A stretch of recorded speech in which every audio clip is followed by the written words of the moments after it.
Hi everyone, this is Angel Tambak and now I will be discussing the Batas Pambansa bilang 232 or an act providing for the establishment and maintenance of an integrated system of education. Article 1, General Provisions. Section 1, title, This Act shall be known as the Education Act of 1982. Section 2. This Act shall be applied to and govern both formal and non-formal systems in public and private schools in all levels of the entire educational system. Section 3.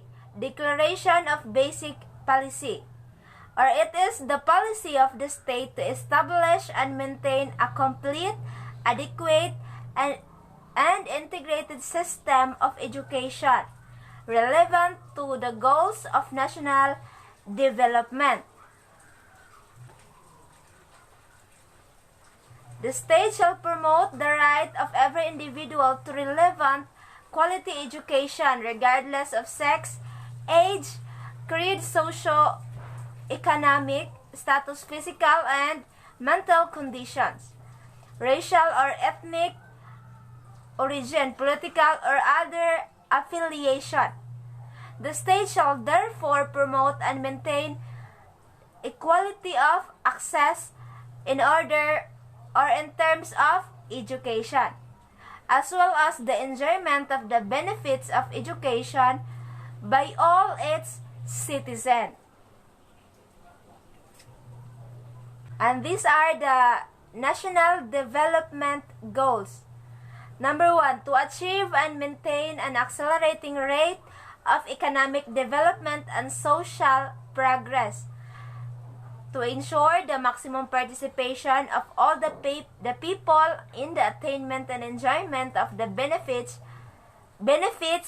of such growth, and to achieve the strength and strengthen national unity and consciousness, and preserve, develop, and promote desirable cultural, moral, and spiritual values in changing world. Section 4, Declaration of Objectives.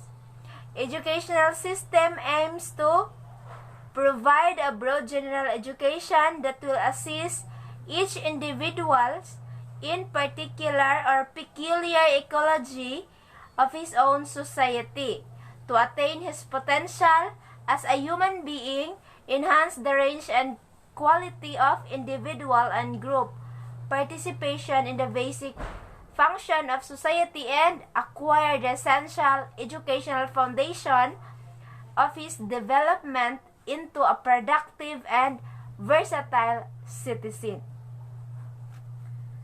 And number 2, train the nation's manpower in the middle-level skills for national development. Develop the profession that will provide leadership for the nation in the advancement of knowledge for improving the quality of human life, and respond effectively to changing needs and conditions of the nation through a system of educational planning and evaluation. Article 2, the educational community. Section 5, Declaration of Policy and Objectives.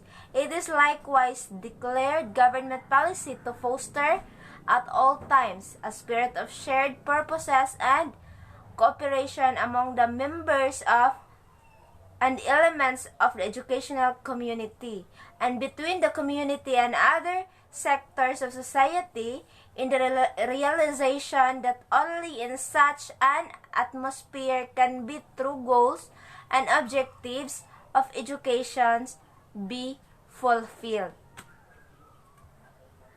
Section 7, Community Participation.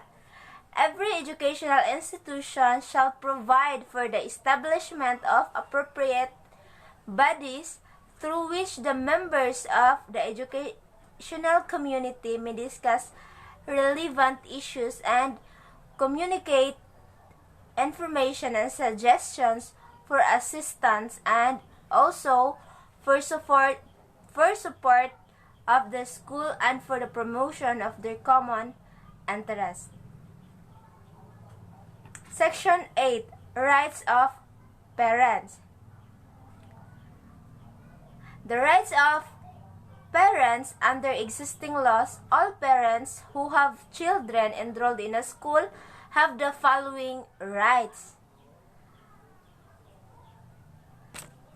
And these are the rights of parents.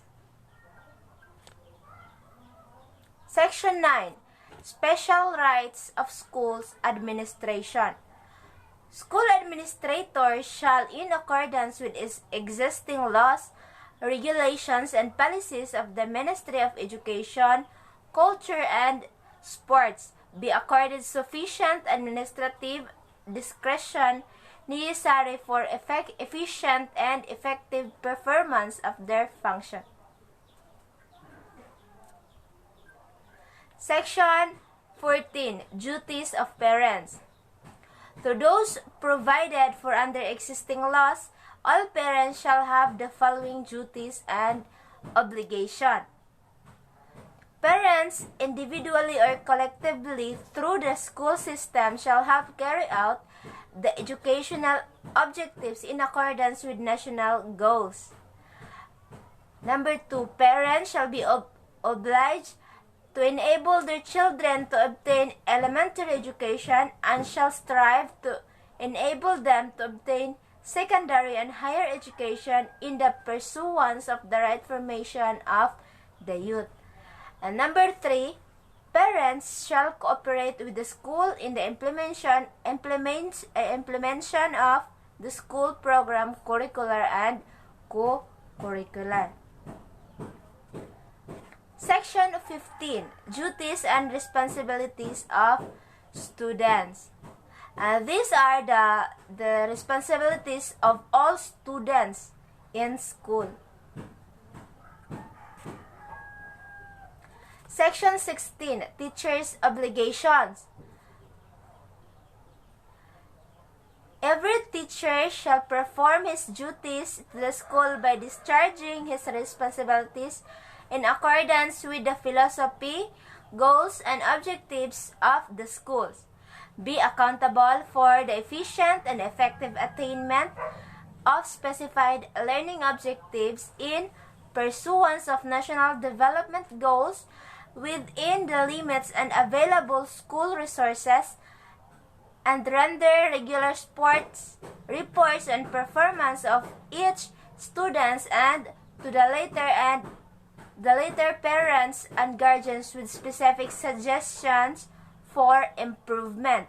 And number 4, assume the responsibility to maintain and sustain his professional growth and advancement and maintain professionalism in his behavior at all times.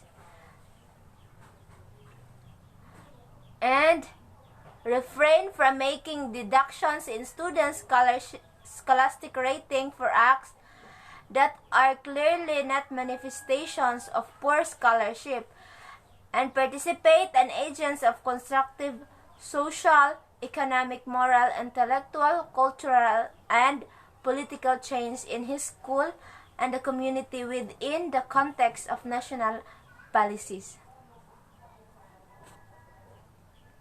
Article 3. The Educational System. Section 19. Declaration of Policy. The state recognizes that formal education or the school system in society, primary learning system, and therefore the main instrument for the achievement of country's educational goals and objectives. Section 20. Formal educational refers the hierarchical, structured, and chronologically graded learning organized and provided by the formal school system and for which certification is required in order for the learner to progress through the grades or move to higher levels. Section 21.